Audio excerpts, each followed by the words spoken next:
आज शिवजीको मन्दिरमा हामी दर्शन गर्नु गएको लामा भाइ र मेरो साथीभाइहरू पनि गएको छ हैन भाइ। हजुर यहाँ चाहिँ कस्तो छ हाम्रो शिवजी मन्दिरमा? दामी छ नि। हजुर हजुर राम्रो बनाएको छ हैन। यहाँ पनि कति राम्रो भ्यूहरू हेर्नुहोस् त, के मजाको भ्यू, राम्रो लाग्यो, दामी लाग्यो यो भ्यूहरू देखेर। लामा भाइको मन चाहिँ पुरा खुसी भएको छ। लामा भाइको आज शिवजीको दर्शन गर्नु पनि लामा भाइ आइरहेको छ। भगवानको दर्शन भनेको सबसे ठुलो हैन हो, भगवानको दर्शन गर्नु सबसे ठुलो हैन भगवानै हो हाम्रो हैन। बहुत खुसी लाग्यो हजुर। कति राम्रो रमाइलो रहेछ यहाँ, कति मजाको रहेछ। बाटो चाहिँ यो होइन भाइ, ये बाटो हो, ओह्रालो लाग्नुपर्छ। अच्छा यो बाटो चाहिँ हिँड्नु पर्यो।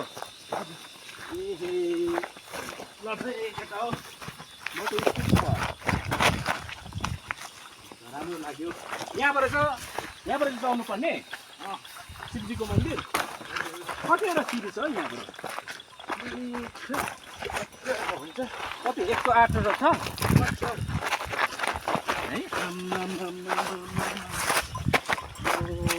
यो चाहिँ बाटो रहेछ नि। म त छेउमा भनिरहेको त टाढै रहेछ त नि, टाढै रहेछ। भाइहरू हिँड्नु न भाइ। हजुर आउँछ हिँड्नु चाहिँ आउँ। कति शिवजीको भगवानको दर्शन गर्नु आज लामा भाइ। यहाँबाट चाहिँ यति हिँडेर जानुपर्दो रहेछ होइन गाइस। अब रमाइलो लाग्यो। भगवानको दर्शन भनेको सबसे ठुलो हो र जति हिँड्यो त्यति आफ्नो पापहरू काटिन्छ भन्छ होइन। पाप भनेको काटेको जति हिँड्यो त्यति राम्रो अरे। भगवानको दर्शन गर्नु चाहिँ बहुत पुण्य अरे। सबैले भने शास्त्रमा पनि लेखेको छ होइन। हामीले कति मान्छेलाई नराम्रो भन्छ होइन, कतिलाई के नराम्रो पशु प्राणीलाई भयो इत्यादि भयो होइन। किरा मकुराहरू हामीले सिधै हेर्दाखेरि टक्कै मारिन्छ होइन। अब किन यस्तो, अब पुण्य भनेको चाहिँ यसरी पाप काटिन्छ, पाप भनेको यसरी काटिन्छ। सिँढी पनि पुरा लामो रहेछ हौ,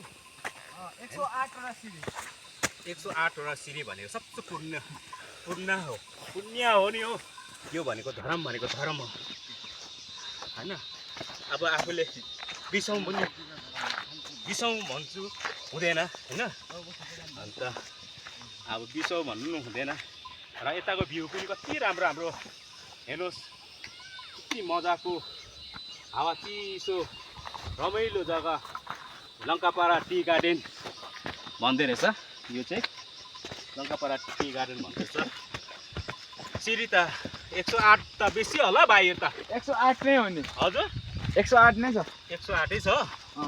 दर्शन गर्नु भन्दा त थाक्यो भन्नु हुँदैन अरे होइन। थाक्यो भन्नु हुँदैन, कहिले पनि हुँदैन अरे। थाक्यो म बस्छु पनि भन्नु हुँदैन अरे।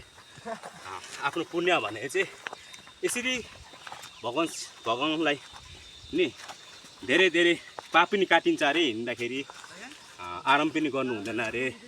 हिँडेको गर्नु जति पुण्य कमाउँछ त्यति राम्रो हुन्छ अरे, त्यस्तो भन्छौँ गाइस। के गर्नु, आज शिवजीको मन्दिरको दर्शन, भोलेनाथको मन्दिरमा आज आयो लामा भाइ होइन। कति राम्रो रहेछ, आइपुग्यो, खुसी लाग्यो, रमाइलो पनि रहेछ। कति मजा। यो चाहिँ सामने चाहिँ भुटान पर्दो रहेछ, यता चाहिँ इन्डिया पर्दो रहेछ। इन्डिया र भुटान सामने छेउछेउमा रहेछ। राम्रो रहेछ, दामी लाग्यो। आज भोलेनाथको दर्शन गर्नु आज लामा भाइ त्रिपुराबाट आइपुग्यो लङ्कापाडा होइन भाइ हो। हजुर तपाईँहरूले दर्शन गर्नुभयो कि भएन भोलेनाथको? गर्यो। हर हर महादेव, बम बम भोले। प्रणाम छ तपाईँलाई। हजुर म त्रिपुरा लामा भाइ तपाईँको दर्शन गर्नु आयो। प्रणाम छ हर हर महादेव हर हर मेरो हात दुख्यो अब